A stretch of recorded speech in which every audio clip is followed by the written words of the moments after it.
The Ben Franklin close is one of the most powerful for a very simple reason.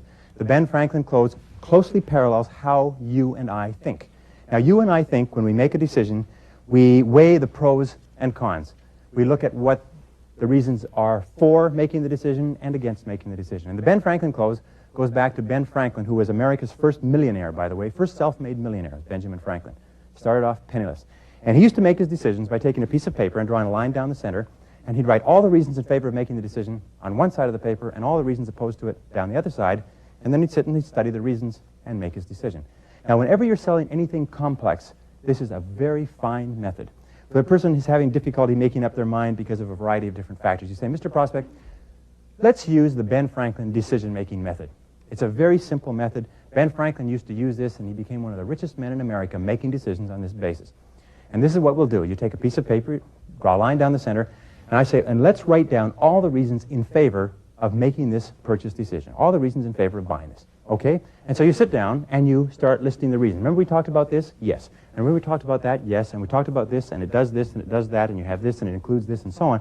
You write down every single thing that you can possibly think of that was in the presentation or wasn't in the presentation. You restate all the good reasons for buying the product. And then you say, is that everything, Mr. Prospect? Can you think of anything else? Prospect says, no, I think that's everything. He says, okay, now you fill out the other side. And give him the pad of paper and the pen and sit quietly. Now, the best prospect, the sharpest prospect I've ever seen couldn't get past item 3. They write 1, 2, and they think, well, 3, and they write it. And then you look at it and you say, well, Mr. Prospect, it looks like you've made your decision. And the prospect will almost invariably say, well, yes, I guess I have.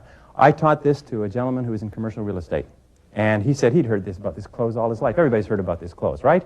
He said he never used it until he was in a transaction with a large financial institution, which was a trade and purchase and sale of a series of properties between two institutions, merging properties, selling properties, turning some into cash, and so on.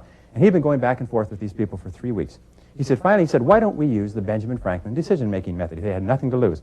And with a vice president of this financial institution, they sat down and they went through it. At the end of it, he turned it over. He said he did word for word from the course. He said, turn it over to him. He said, now you write the reasons opposed.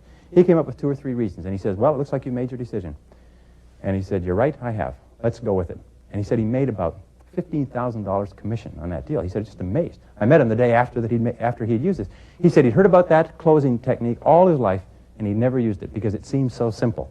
But it's very, very powerful. Just try it. Try it once and see what happens.